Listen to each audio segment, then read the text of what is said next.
Hello, everyone, and welcome back to another episode of Audio Stew. In today's episode, we're going to be continuing the discussion we had last time about various cultures across the world. This one's going to be slightly more focused. We're not going to talk so much about study abroad or coronavirus, although we might mention those briefly.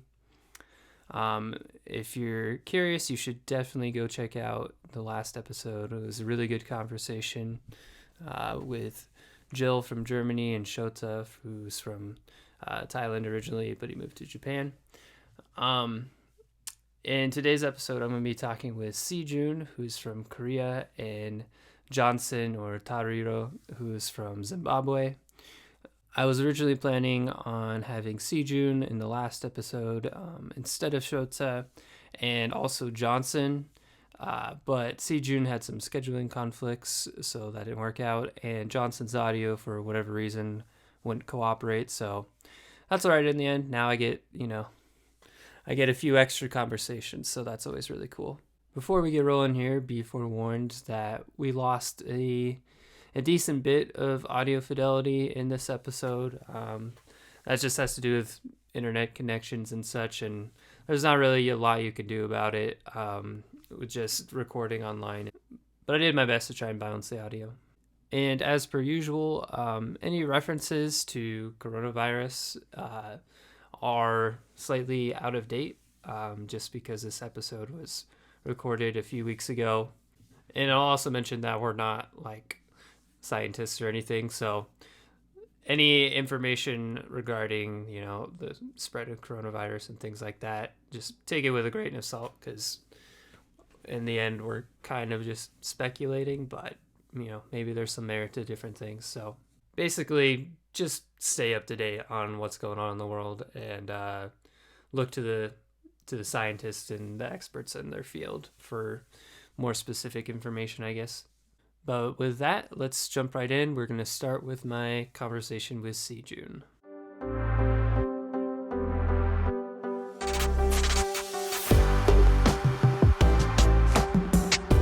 So I've got with me Sijoon, who's from South Korea. Say hi, Sijoon. Hello. Sijoon, can you introduce yourself, like give a brief introduction like you would to somebody in South Korea? So in your own language, introduce yourself. Oh, in my own language. In your own language. Okay. So I can actually use Korean. Yes, go ahead. Just give Okay. like a one or two sentence introduction in Korean. 안녕하세요, 여러분. 저는 대전에 살고 있고요. 또 서울에서 한국 외국어대학교에 재학 중인 배시준이라고 합니다. 어, 이렇게 팟캐스트에 참가할 수 있어서 너무 영광이고요. 또 이 경험을 통해서 많은 분들이 또, 또 미국의 문화에 대해서 또 미국 분들은 또 한국의 문화에 대해서 이렇게 알게 되는 기회가 됐으면 좋겠습니다. Yes, I think that's about it. Okay. Now, what did you say? How did you introduce yourself? What can you translate to English? What I said basically was that I am from South Korea and my name is Sijoon Bae, and I currently live in the city of Daejeon, but I study in Hankuk University of Foreign Studies in Seoul, the capital city of South Korea, and that it is a pleasure to do a sort of a cultural exchange between America and many other countries. I'm like honored to be a part of it, stuff Mm-hmm. like that. Cool. Cool, cool, cool. Um, yeah, so we're gonna do just a quick interview here. So I'm gonna ask you some questions about South Korea. My first question is, what is culture like in your home nation? So like in America, some stereotypes, people think about like football, politics, guns, celebrities, things like that. What's culture like in South Korea? South Korean culture is mostly like, I think most people in the Western world recognize Korea as K-pop, the newly rising, like a the Korean musicians Mhm. and the works that they created is having a big impact around the cultures of the world, and we are also very we recognize it very well, and um, I think many Koreans are really uh, into music, especially Korean music, and they produce many good albums. But like apart from that kind of a pop culture, I'd say that like the current uh, political situation of our peninsula being divided into half, like North Korea and South Korea, that plays a big Mhm. role in the lives of Koreans because we never get to actually cross the border up to where like usual used to be the same country. So like um, so we are all even like talking about diplomacy with other countries like America, China, Japan. Always the North Korea has to be considered because it Mhm. is like as along with it being a potential threat to our safety is also that there are like economic problems because we are using a lot of portion um, of the yearly budget of the country into defense and Mhm. and like maintaining peace stuff like that. So yeah, definitely Korea has to be united, but like the way it is united is very hard to tell. It should be peaceful though. Question. So, I don't know from my perspective, do South Koreans would they rather North and South Korea be reunited into a great like nation of just Korea, or would they rather just not associate themselves with North Korea? Nowadays I think it's the latter rather than the former because we've grown so different. Like Mhm. at first, North Korea and South Korea were not very much different because it was just like merely a line that's drawn um, in the middle of the peninsula in order to like divide it, like Yeah, under yeah. Yep. communism and the capitalism. Mhm. But nowadays, the like North Korea has grown excessively like um, poor in economics and also culturally, whereas South Korea is very diverse and modern. North Korea never really got to experience that kind of change. Hmm. So what usually younger people or younger generations think about North Korea is that they are sort of different and sometimes weird even. Mhm. So they don't really associate themselves with North Korea, even though they know that historically our ancestors are the same. Like Mhm. even like 60, 70 years ago, we were the same nation, but none of us really considered that. Hmm. Um, what would you say as far as like I know a lot of people. Okay, so you got K-pop as a very big association with Korea, and most people can't get around the fact that yes, North Korea is a big threat to a lot of people's safety. But what would you say in general is just like daily life like in South Korea compared to, the big extremes that we think about? Um, it's actually not very different from America. The only thing is that Korea is very small compared to uh, the US. So we never really get to like, you know, so we can kind of move around. Tend to move around more, whereas Mm-hmm. like in even in the state of Nebraska, many people just don't leave the state and even their hometowns for most of their lives. Well, Mm-hmm. not everyone. I cannot generalize, but mostly. But like in Korea, most people go to bigger cities in order to work and get educated, just like Mm-hmm. me, who moved from my hometown to Seoul in order to uh, attend school. So, and like that's usually the case. And we only need to like be in a car for like 4 hours or 5 hours, and that's pretty much from the one end to the country to the other end in its Mm-hmm. longest. So I think those kind of geographical conditions makes the lives of Koreans different from that of Americans, and also like um, um, we tend to most people live in cities, especially unlike Nebraska. So Yep.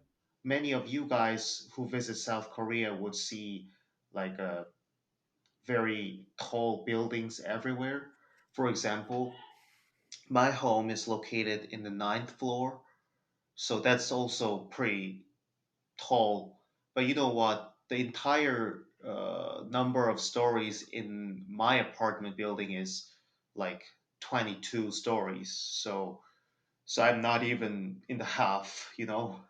Mm-hmm. So you can imagine how people are clustered together, so that they are more likely they don't know who their neighbors are, and they usually just like kind of live in a sort of a individualistic life. Whereas I've witnessed in Nebraska that many people kind of see each other all Mm-hmm. the time. Well, actually, I was going to ask about that. So you think, because my question was going to be, because South Korea is small, it still has a rather large population, but Hmm. it's a small landmass. Hmm. I was going to ask, do you think that people are like more connected because they're so compact, like squeezed together in this small area, or you think it's still everybody's more individualistic still? I think it's the case is the latter because I never know everybody who lives in my apartment building, and that's like usually that's I think the biggest reason is that the neighborhood is so large, and the without like my town, like my district in my city, the whole city is like 1.5 million people, and Mm-hmm. my district, only that one district in my among the city, has 30,000 people, which is roughly equivalent to the population of the whole Kearney, the city of Kearney. But the size of land is probably less than like one third or one fourth of Kearney. So Gotcha. like you can imagine that, and people move in and move out all the time. They come from like various parts of the nation because it is like a sort of a there are many scientific institutions near my house.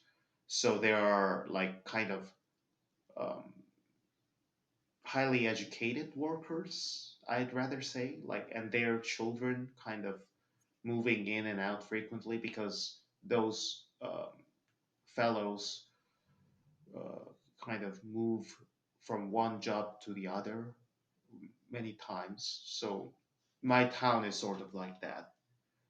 Hmm. It's kind of different from that of Kearney. Yeah, I mean, Carney is fairly small. It's about like what Yeah, 30, but I don't necessarily 35,000, mean something like that. yeah, I don't necessarily mean to say that one is better than the other, like in other ways, Yeah, yeah, yeah. but it's that just that, like, if somebody in Kearney visits my town, they will sense a huge difference, like Yep, in it terms of makes the way sense. people live and how they, move. Like, to add, many people in Korea don't even have uh, a car, and especially younger people who are in their universities, and like young adults, most of them don't have cars because it's better for them to just use the public transportation. Whereas I've seen many homes in the US having like over two cars for multi purposes. Yeah, that's It's very actually common. very surprising to me because like I was surprised that like teenagers drive, you know, cars, even trucks. That was a big Hmm. surprise for me when I first came to the US. Are in Korea is so people take a lot of public transportation. Do people have do they on their own, like, do they walk places, or do they use a bicycle or scooter or something like that? Or is it mostly public? Bicycle and scooters are recently being kind of like becoming popular, but Mhm. traditionally the bus and the metro system, I mean the train underground, they are very good. So we never really need to worry about moving from one place to another in Seoul, especially the biggest city, and there are over 10 lines of Mhm. subways. So it's basically connected to everywhere. And if you combine that with the bus system, you can pretty much reach everywhere without major problems. Yeah, I was trying to remember that. I think so I went to Washington DC Hmm. on my senior trip, and that was like one of the first times I'd personally rode like the subway system. Hmm. Um and I remember one of our leaders on the trip, one of my teachers, was talking about, I think it was the metro system in South Korea. I could be wrong. It might have been a different country, but I'm pretty sure it was South Korea. And they were talking about how it's extremely efficient. Like, it just works super well and you can go Yeah, anywhere very quickly. So that's correct then? yeah, it's actually very correct. And you can even transfer relatively easily to long distance trains. Because the metro's station and the those like big stations are actually connected. So you can Okay. go from like transnational, lines. Mhm. Like you can just kind of hop off the subway and then do only a few stuffs, buying the ticket and stuff, and like within a few minutes you will be on a transnational train, like That's from cool. one part of the country to the opposite. So essentially you have no real need for personal transportation because public transportation is so good. Mhm. Well, not I wouldn't say I don't have any need for that because like my father has a car, uh, Mhm.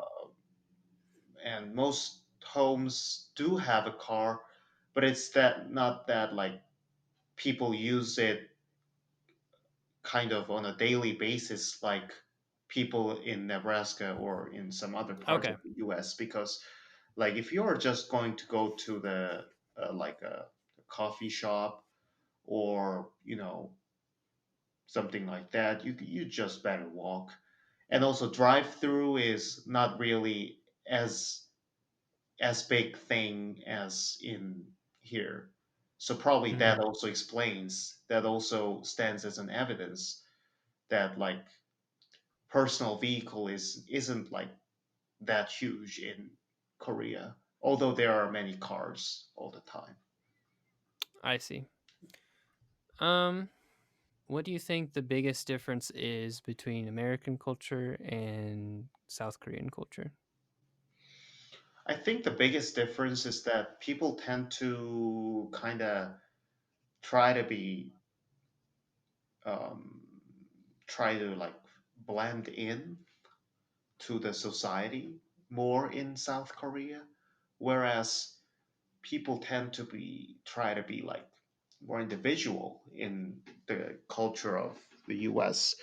because um, even in terms of um, in studying, the classes of America are mostly oriented in trying to make students express their own thoughts, Mm-hmm. whereas in Korea it's usually like the amount of um, the amount of knowledge or yeah, I'd say knowledge, the amount of knowledge that a teacher puts in the student's memory or their brain that Mm-hmm. matters.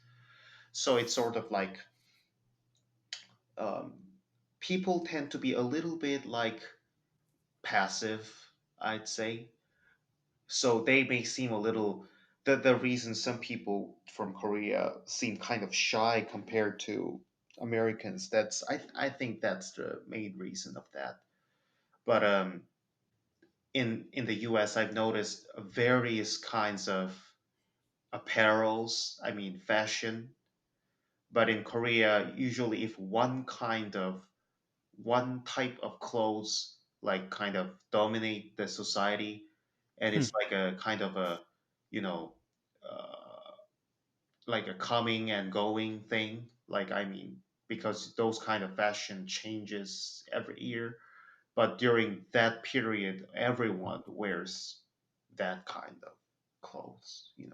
So it's kind of like a weird balance of people in Korea tend to be more individualistic, like as far as not maybe wanting just to have conversation with a stranger or anything like that. Yet they Yeah, kind of yeah. all they kind of all work like in the same.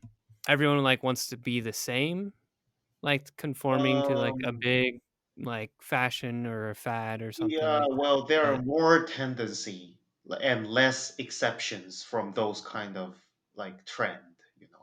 Okay. But in Korea, but at the same time, the way I say Americans are individual doesn't mean that like that kind of things, but that they try to be like original, each person in America. Yeah. But Everybody has like their own unique yeah, thing that they yeah. want to. Well, true. Even in Korea, people would like um not like enjoy talking to strangers, but like Hmm. they they are individual in that aspect, but like in terms of social trend and what kind of jobs they want to have, they usually tend to follow the norms, sort of. Mm, I see. What are the norms for jobs in Korea?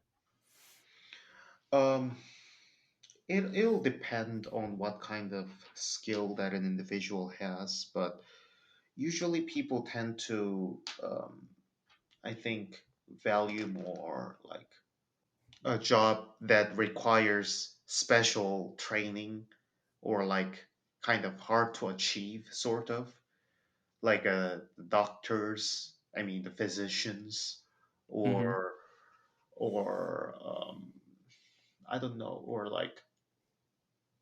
or professors in certain fields. Those jobs are generally more esteemed, along with like those who work for the government, like police officers, um, military officers, and Hmm. you know, and even those who work in the city hall or somewhere. Like those kind of jobs are considered as very secure because it is very likely they won't lose the job like for the rest of their life because if they have been hired by the government. So those are more highly esteemed that has I see. security and the kind of professionalism. Do you think so is getting a good job like a high priority in South Korea, or are there other like priorities besides Yeah, that? like job is naturally associated with earning money, so that's also a big factor actually. But and also like having a job kind of determines the person's status in the society. So they generally tend to think that they are like kind of more appreciated in the society if they um, have a good job, sort of, Mhm. even regardless of money. I think it's kind of a something related to honor, you know. Are there other important values besides a job though? Uh, I'd say that a person's education uh, is very important. I think that more than 80% of people in South Korea go through higher education, like college, university, and Okay. that explains how how students want to be in a want to have a better degree and want to be in Mhm. a better learning atmosphere. So um, even during high school times when they're relatively young, students tend to like kind of be try to be competitive. I mean, so they In work academics. in academics so that they will be able to be in a higher education. So yeah, Does South Korea have a lot of testing in schools? Is that common? yeah, very common. Well, the in largely, I mean, largely it's the same, like the midterm, finals, Mhm. and some assignments. But we do have like government based, like the tests held by the government. Mhm. So they are like kind of a pre-test or like a preparation for the main test that takes place in November for the following year. So that's the big one, like SAT, or Yeah. Yeah. that's and through that the scores, students can determine which um, university or college they can go. Is is like school, would you say is harder in South Korea or in America? I think South Korea is kind of harder because um, there's more generally more competition in Korean learning atmosphere, which means Okay. that some students tend to be kind of hostile toward each other because Hmm. they want to get better grades and sort of like be above their peers. But at the same time, I think America's not that easy because in here everything is determined by one's academic ability. So you Mhm. cannot just follow your peers to the university if you are not good at studying, or if you're not good at just kind of, or if you don't even have a desire to study, probably that person will just end up not going to college. Yeah. Whereas in Korea, most people kind of they can imitate what others do and just get what the society wants them to have. So Hmm. like I think it is more easier to for people who don't have academic abilities to fail actually the whole thing in America.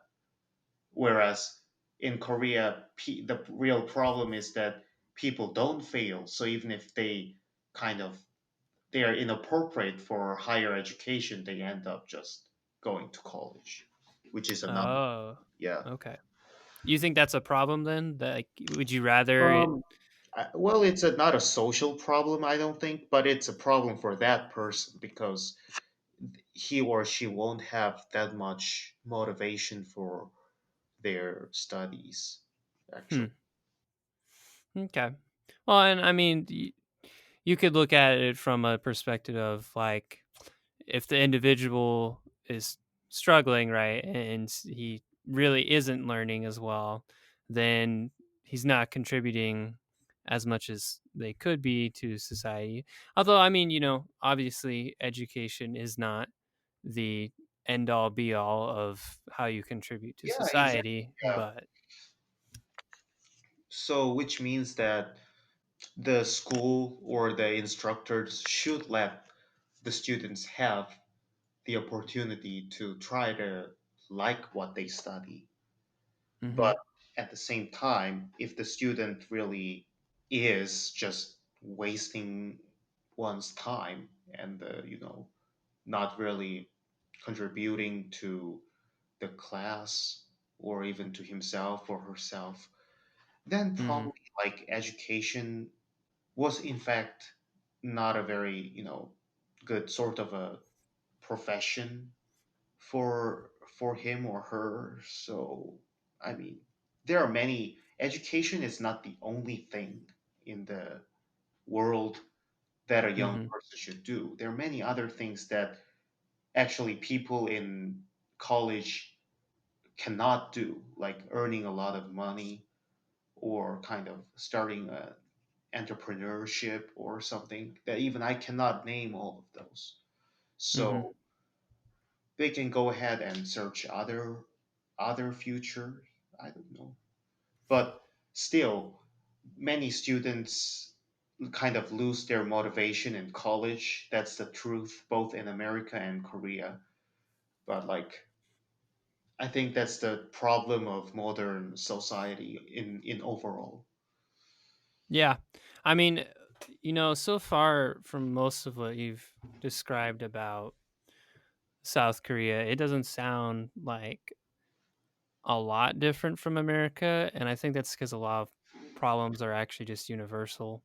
Yeah, Um, because nowadays the higher education, like I mean, what I say by higher education is colleges or mhm, universities, they are kind of blooming, and some of them don't have enough like infrastructure to give good education, but they still kind of like try to have students, so they end up being like not very good.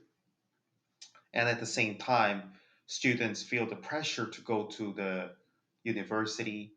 So like virtually everybody just goes there, whether or not they like that particular subject.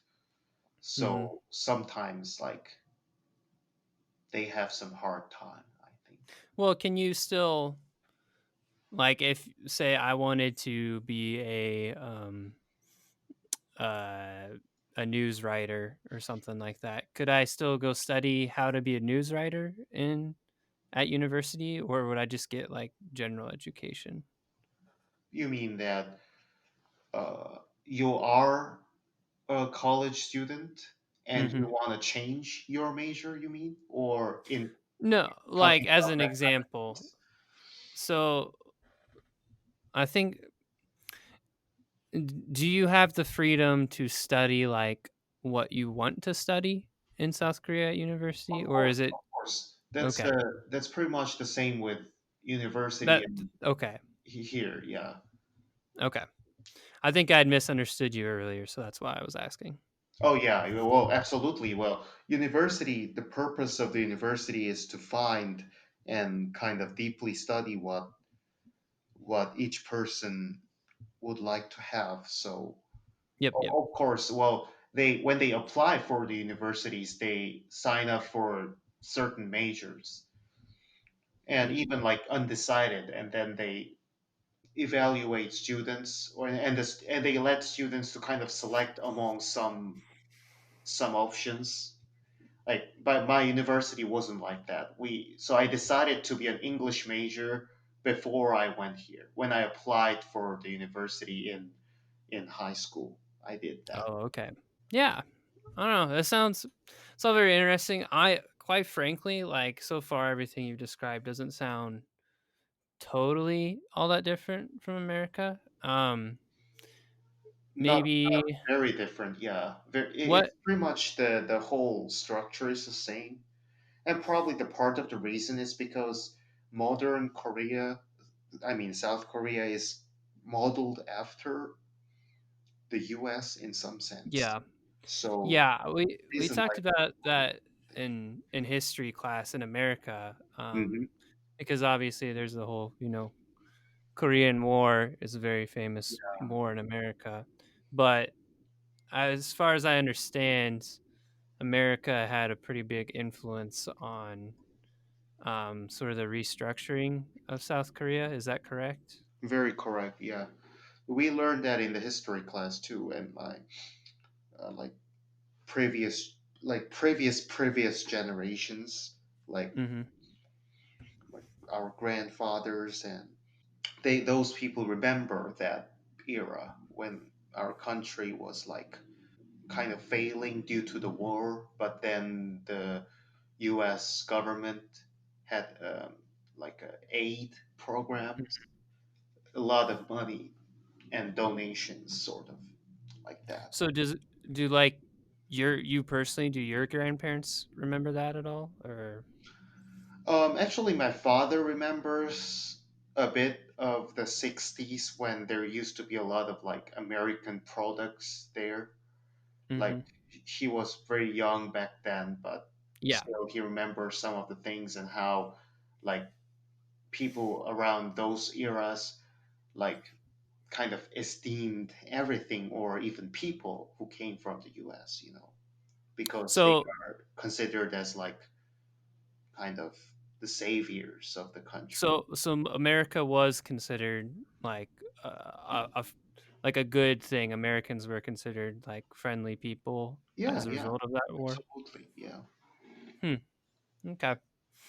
I know that's how it can be a lot of times. Sometimes though, like people people don't like America intervening. So I guess it just depends on Oh who yeah, you are and things people's like that. views are changing during the last few decades. So like the dominating idea is like has been like that, and even nowadays people do acknowledge the help of the U.S. in the reconstruction um, of our nation, but still many people are kind of critical, have some critical views. I mean, like they don't glorify America anymore. They Hmm. do understand that the intervening had some brought some problems as well. So, like some historians present a totally different point of view. Like Hmm. at that, Well, I mean, you yeah. personally, you said some problems as well. What do you think that would include?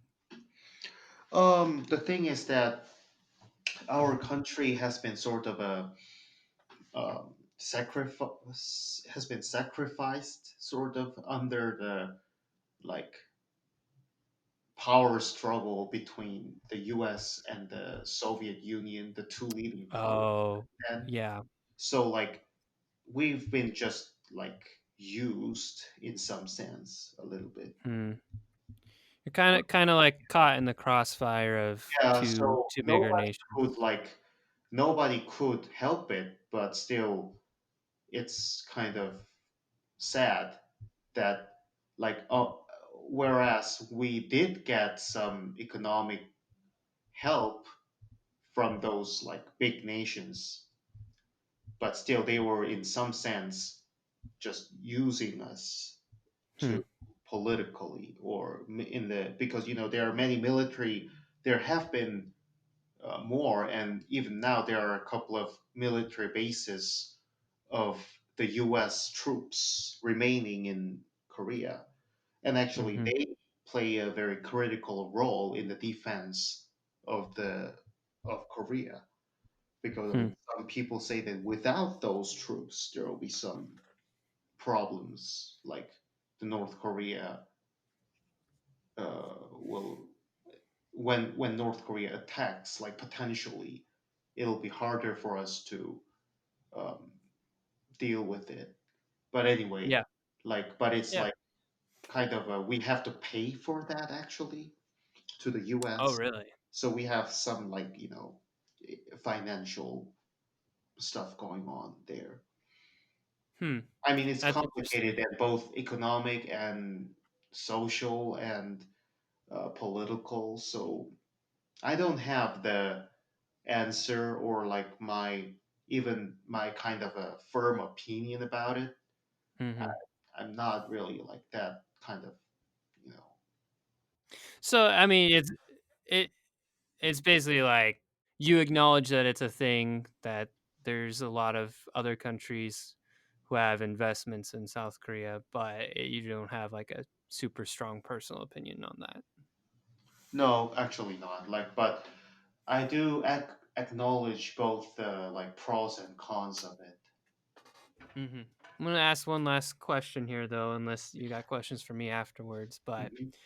why should I visit South Korea? What would be the best reasons to come visit South Korea? There are a lot of cultural heritages, like especially in the like old palaces and of the previous dynasties Hmm. and temples and also the kind of a um, the trace of the Korean War if we're going to talk about the 20th century. So it's very rich in history and like how and like there will be a lot of things to learn from in Korea in terms of history and culture. But at the same time, we have fabulous landscapes. Like if you love mountains, you'll love Korea because there are mountains everywhere, and also the like three parts of the peninsula, three sides. I mean, Hmm. obviously because it's a peninsula, it's surrounded by the ocean. So like all the parts of like the natural, like what can I say, natural resources are there. So it's a great view actually. Awesome, awesome. That does look cool. I would love to come visit sometimes. It Obviously, like sounds very cool. you love it. You love it. Um, do you have any questions for me? Nothing very specific, but like um so so yeah, one question is where can I check this podcast out? Oh, Yeah. that is a good question. So, my YouTube channel is Renewed Horizon. That's the name of it. Mhm. I can send you a um a link to it whenever I finish it. But Oh yeah.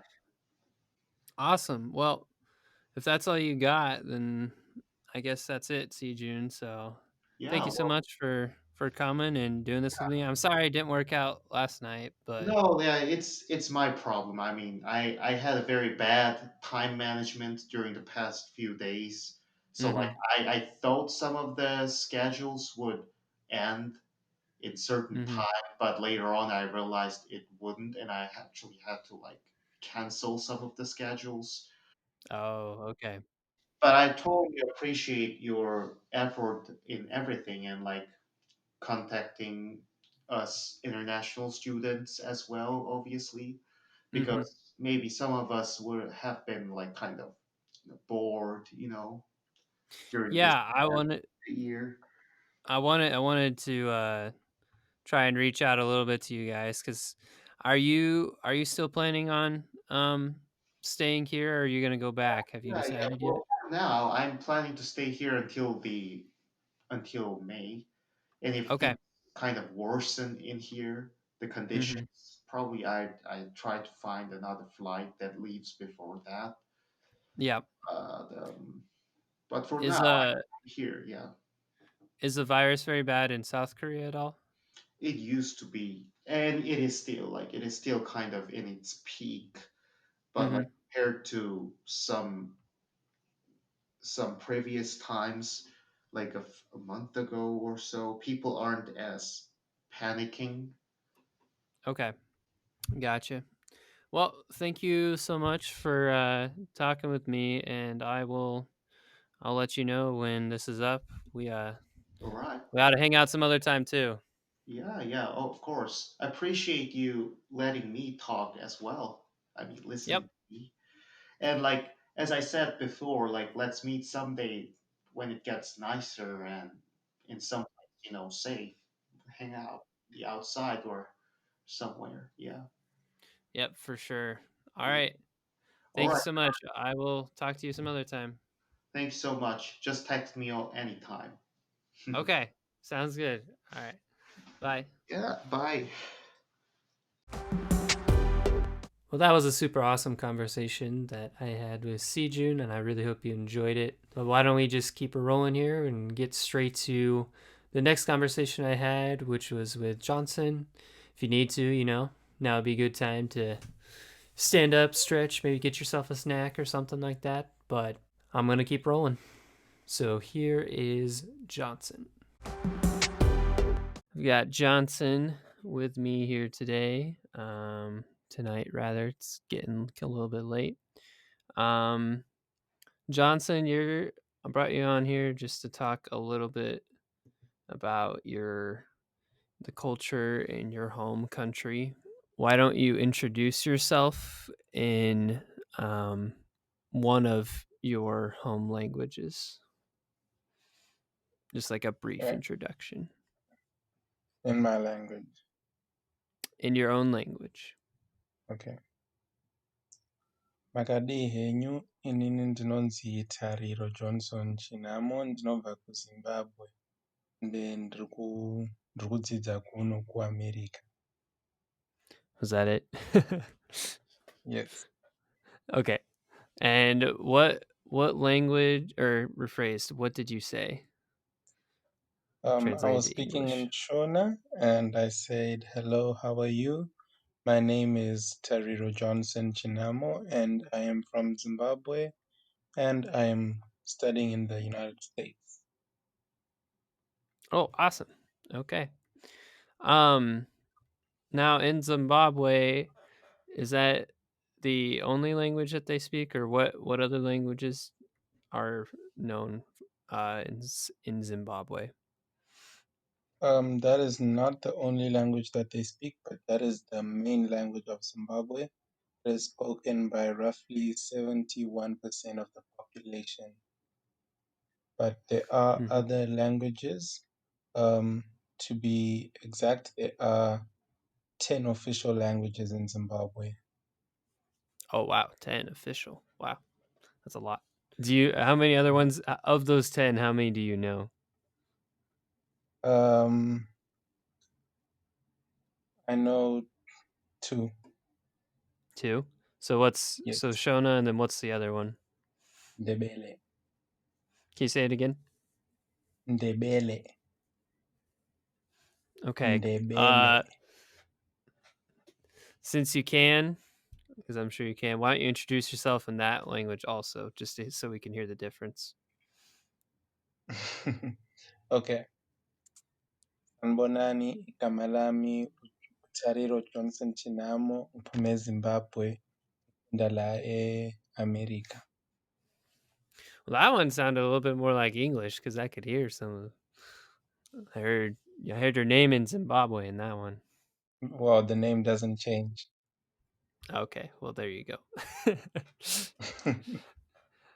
Maybe I was just paying more attention that time. Um, so yeah, what? Because we had Jill who's from Germany, so we got Europe, and then we got both Shota and Sijoon to give us, some perspective on Thailand and Japan and South Korea. But now we got finally Zimbabwe, so we're we're getting all the continents right now. We got Africa. I suppose I ought to find some from South America at some point or Australia. Um, but I'd like to know what is culture like in Zimbabwe? Because if I'm totally honest, I don't think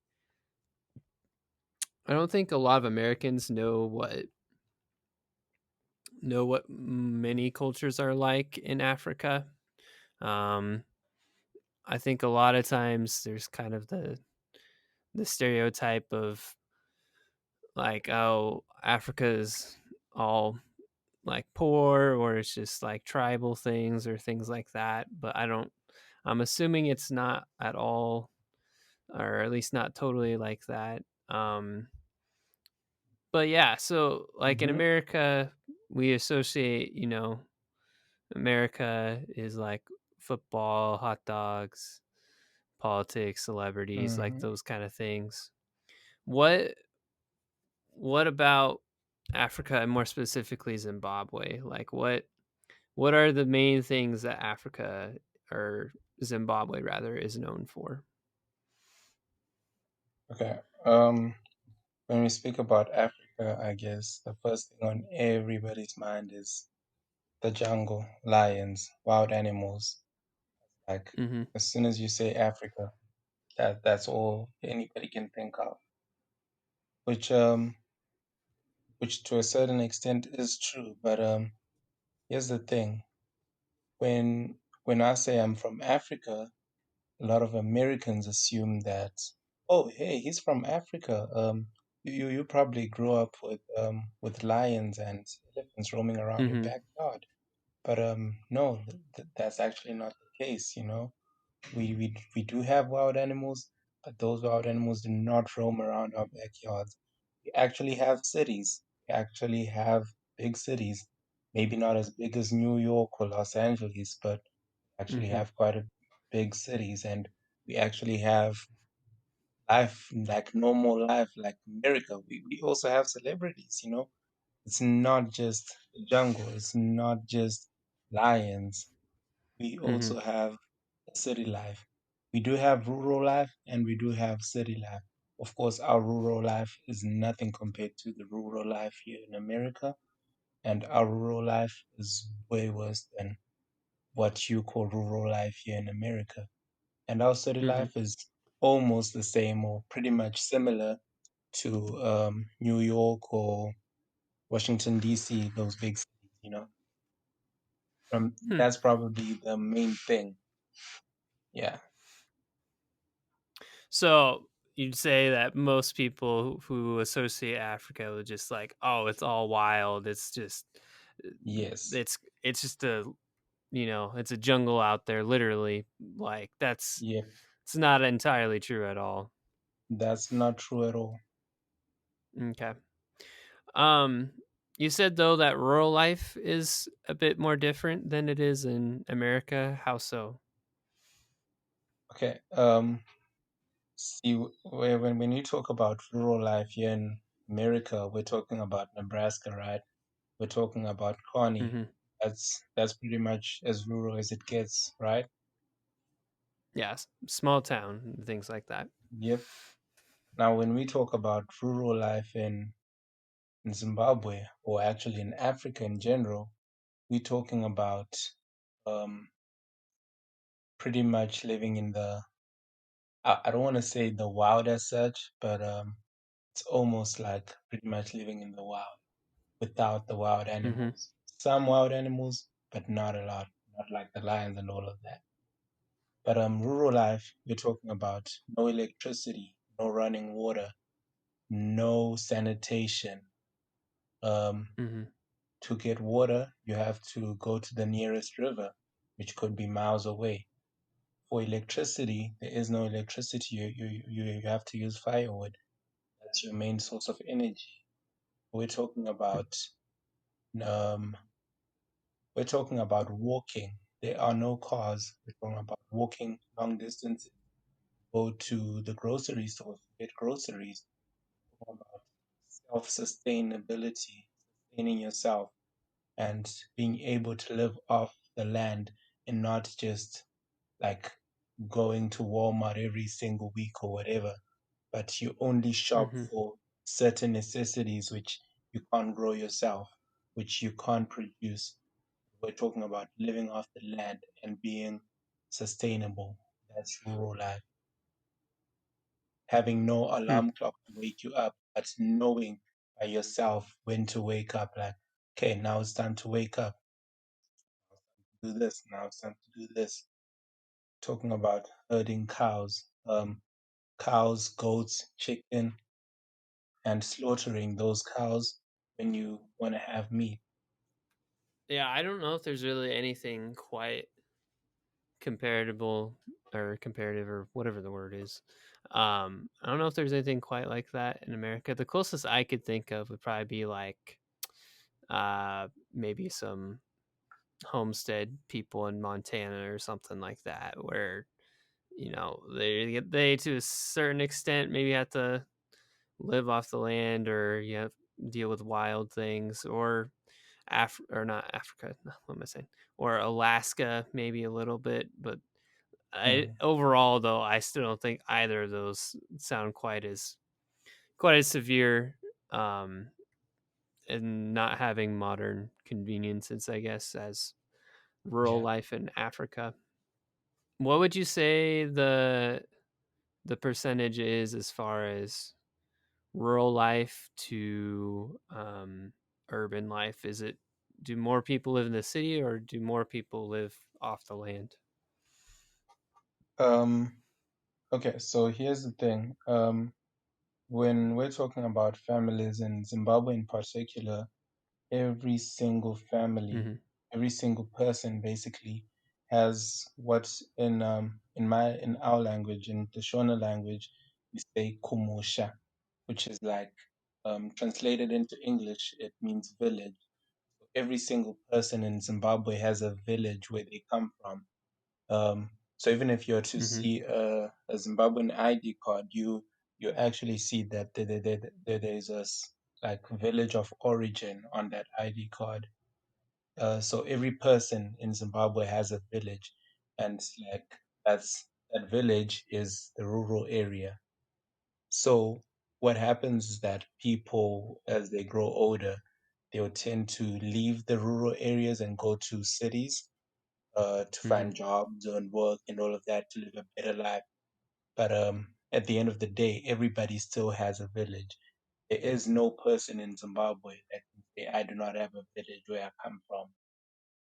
So even though I was not born in a village, I grew up in the city, but I do have a village of origin, which is my father's village, which is where my father is from, where my father was born. Oh, okay, that's cool. But as far as percentages concerned, there are, I'd say, now it's like probably 65% plus live in the urban areas, live in cities, and the rest live in the rural areas. There aren't a lot of people which live in rural areas now. I gotcha. There are more people in the city. But there are still a lot of people that who do still live off the land and things Yes, like there that. Just are. not as many. Yes, but now things are actually changing now because um, with the economy going down and things becoming expensive and all of that, more people are starting to go back to the villages, to go back to the rural areas because it's actually easier to live off the land and it's actually cheaper as compared to like buying groceries every single week when groceries are expensive and on making a lot of money. So you'd Oh, find that even in cities, you can find people growing a vegetable garden or people who have like big tanks in their yard or to collect rainwater and all of that, or people who actually dig wells in their backyard for water because things are expensive, and you're trying to just save as much as you can. hmm. That's really interesting that it's potentially cheaper to actually live off the land than it is. I don't know. What would you prefer to do? Like if you had the choice and you were living in Africa, would you live in the city and work, or would you go live off the land? See, I was born in a city and I grew up in a city, so living off the land for me is not like it's not something which I grew up with, and not something I'm used to. So Mm-hmm. it would be really difficult to adjust and everything because it's like something which is totally new to me. It's not totally new. I have I have lived there but I didn't live there for a long time, not long enough I to be see. able to live on my own, you know. So it's like it's a different lifestyle for me, a lifestyle which I'm not used to. So I wouldn't prefer that lifestyle. I'd rather prefer the city lifestyle because what I grew up with. It's what I'm used to. Mm-hmm. What about this is still just a little bit for my own clarification because I haven't necessarily talked with as many people from Africa as I have with I've talked with a lot of internationals from like Asia is typically the most common, I think. But is the whole like tribal thing are there still tribes in Africa? Is that common at all, or is that only in like very remote places in Africa? Tribalism, yes, it is still there. There are still tribes, but now we are adapting to the Western culture. So you'd Mm-hmm. find that like in certain places, you wanna see like real Africa.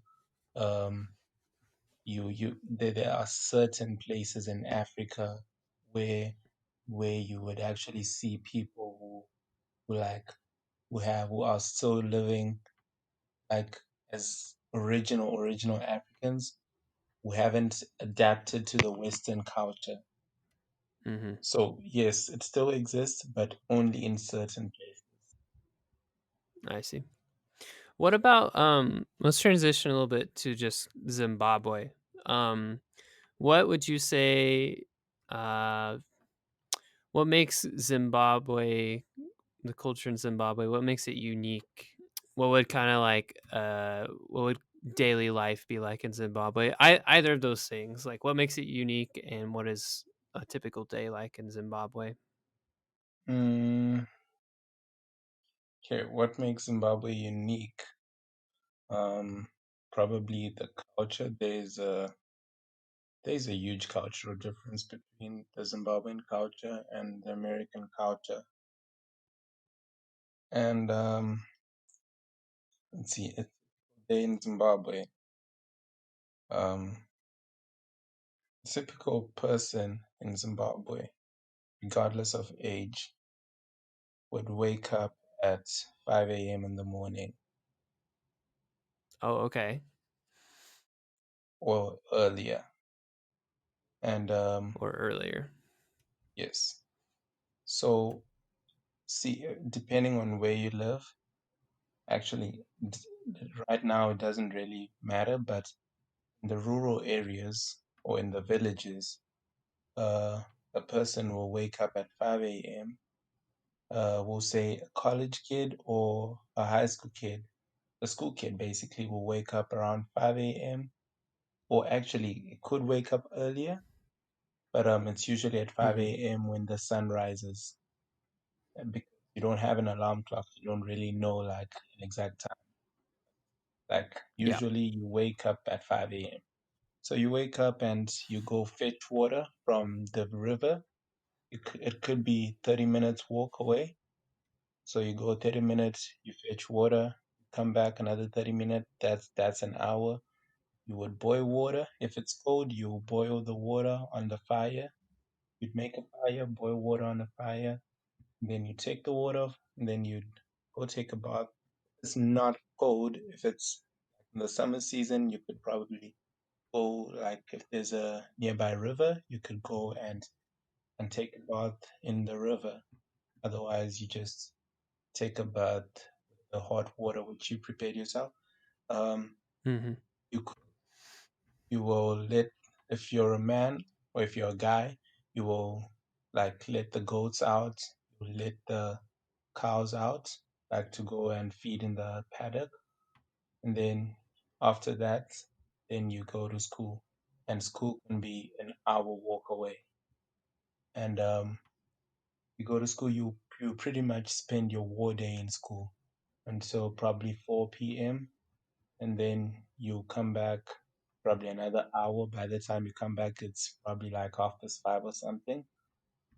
Mm-hmm. And then you go, you herd the cows, you then you bring the cows together, put them back in the crow, the goats, everything, put the animals away, and then you cook, you clean, then like after all is done, then you would probably start with work. And by that time, it's probably around 8 p.m. or 9 p.m. And that's when you start to do your homework. And then, and here's the thing that there is no electricity. So we have what we call like rambi, which is a lamp, which is, Mm-hmm. and you'd use that to study because there's no electricity and it's dark outside. And that's what, Hmm. here's the thing, even if you live in the cities, uh, electricity can be like only 2 hours a day. So Mm-hmm. it's pretty much the same whether you're in the rural or in the urban areas, because the city is pretty much like the villages because there's no electricity, there's no water, there's no sanitation. It's pretty much the same. Do you have any in Zimbabwe? Um, Anything specific that makes that people would like associate with Zimbabwe? Because like when you think of Korea, you think of like K-pop, right? When you think of Germany, you think of like engineering. Is there anything like that in Zimbabwe that you can think of? When you think of Zimbabwe, you think of Victoria Falls. Oh, okay, yeah. When we think of Zimbabwe, think of the Lake Kariba. Think of Mm-hmm. Zimbabwe, think of Great Zimbabwe or Mapungubwe Hills. Those are ruins, isn't that right? I'm trying to Yep, remember. yes, Okay, so you got some different natural beauty and then some yes, interesting like ancient type things, right? yes, So right around now is when Johnson and I started talking about Robert Mugabe, who's the late president of Zimbabwe. In addition to just the government in Zimbabwe and other countries in Africa, um, and sort of just how it relates to infrastructure and human rights and things like that. For various reasons, we decided it was best just to cut that bit. It was about a 10-minute segment, which is unfortunate because there's some really good conversation, but that's just the way it goes, I suppose. So I'd encourage you to look up some of those things on your own. They're very interesting, and I think people should be a little bit more aware of just what's going on in the world. And it was at this moment that Johnson's audio went pretty much completely kaput. It kept cutting out so much that I couldn't understand him, and even his own audio track was cutting out some. So we had to switch to a very on the fly makeshift solution, which was for me to simply call him on the phone and hold my phone up to the microphone on speakerphone. That's a lot of phones, which did in the end work, but obviously had a pretty severe impact on the audio quality. So I did my best to try and rebalance it. So you can for sure hear him, just know that it'll sound a little bit different. And yeah, we'll just keep rolling though.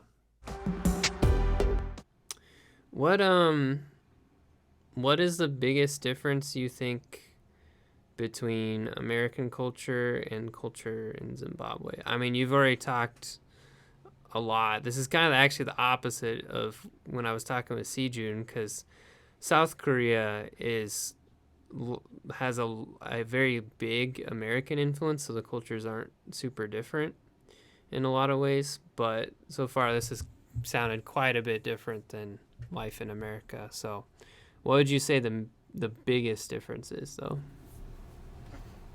Okay, the biggest difference is that in Zimbabwean culture, but probably not just Zimbabwean culture, but in most African cultures, respect is a very, very big thing. And in saying respect, I'm talking about your elders. So in the Shona language, we have a casual way of speaking, and we have a respectful way of speaking.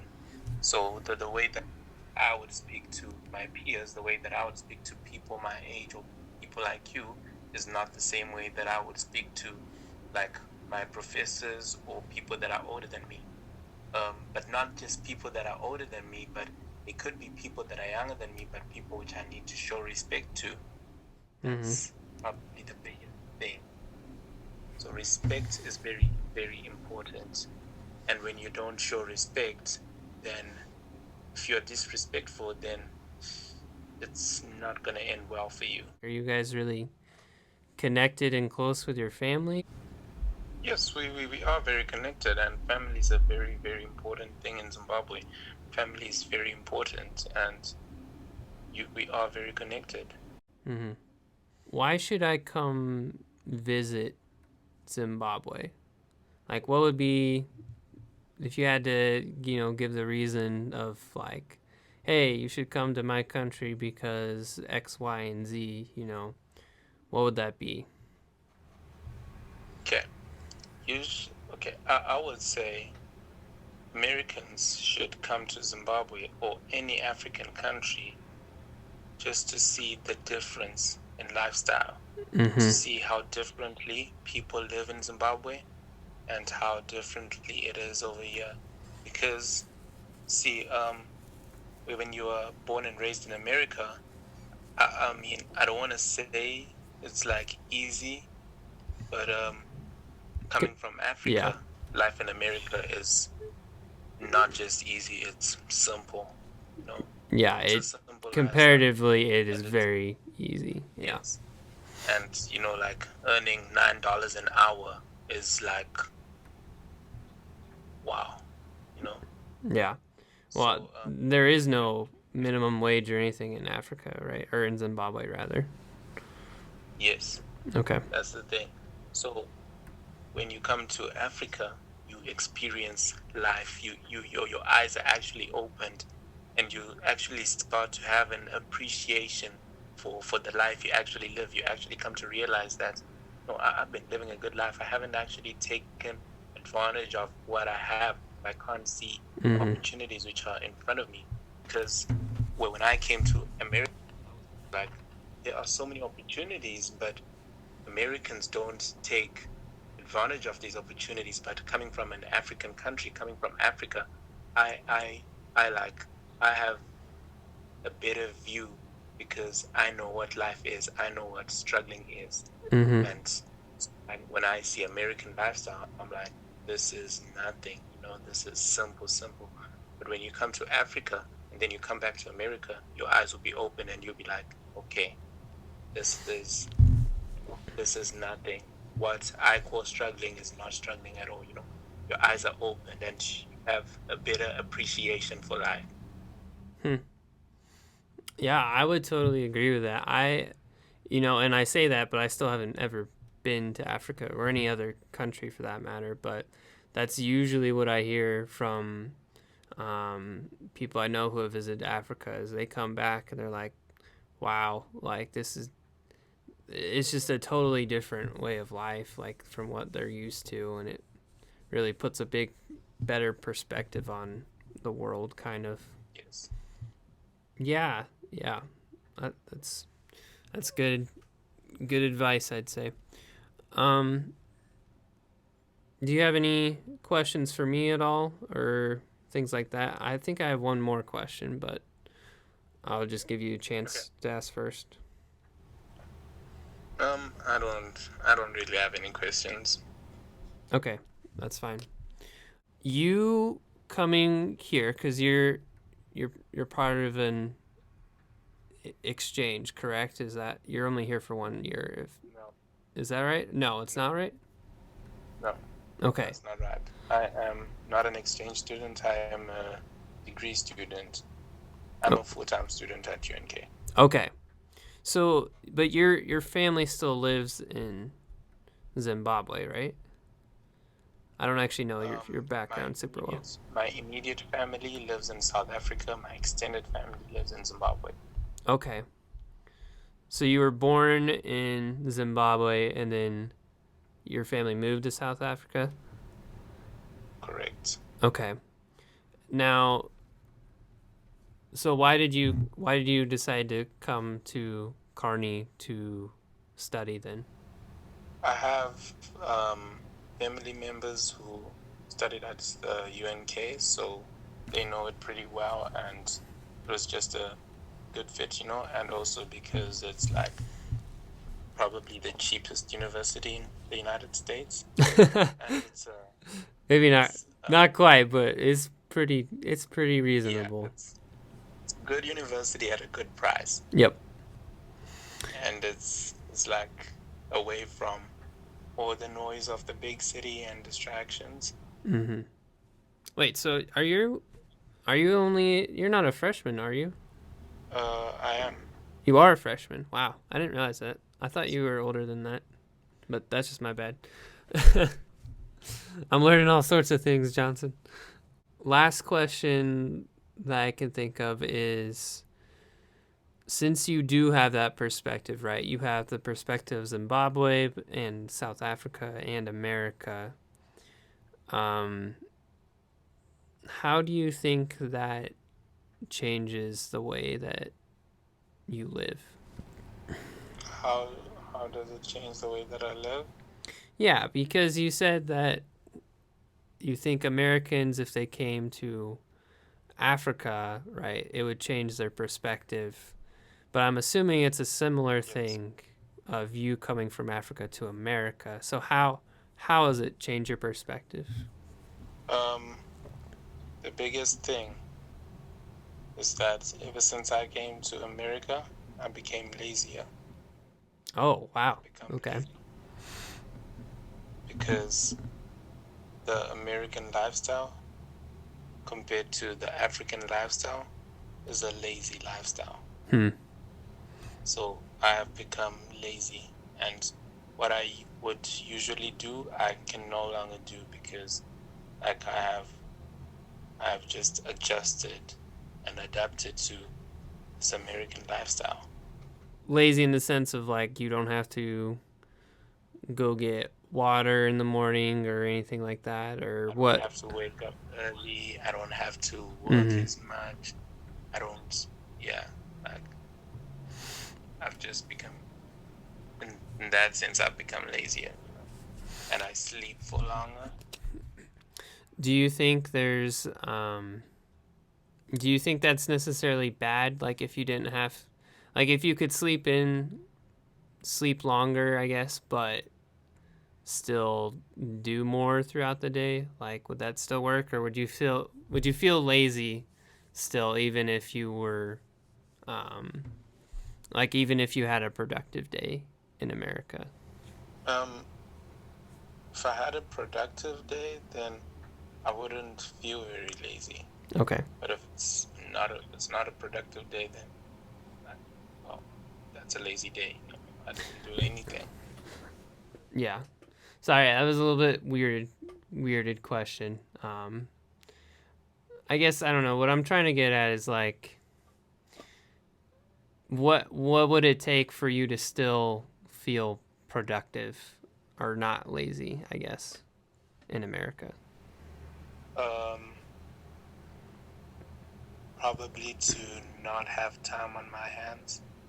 Yeah, like if I have a lot of time and I'm basically doing nothing in that time, or I sleep like for 8 hours one night, then that's a lazy day. Wow, really? But then again, see, yeah, then again, here's the thing: when I was in Africa, there were things to do. Mm-hmm. You know, instead of waking up instead of sleeping 8 hours, I wouldn't, because I had stuff to do. I had things to do. But then in America, there ain't nothing you can do. So even if I sleep for 5 hours, I still got nothing to do, and I just end up staying in bed for the remaining 3 hours. Hmm. So lifestyle is the lifestyle is just different.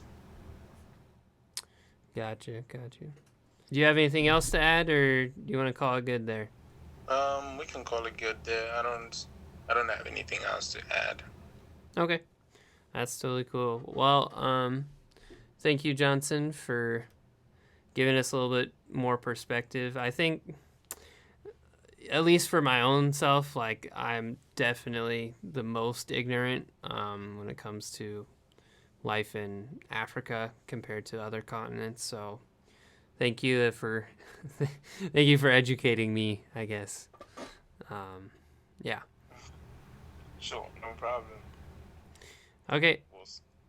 I'll see you around. We gotta hang out still some more when things are maybe a little bit less crazy. Yeah, definitely.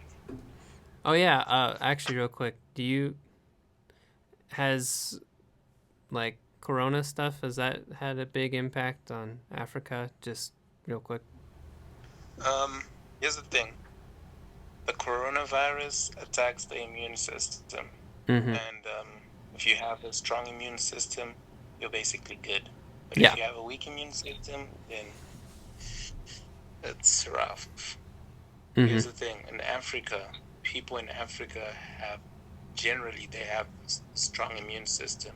Oh, okay. And when I say strong, I mean the immune system is stronger than that of the immune system of people in America or people in other countries.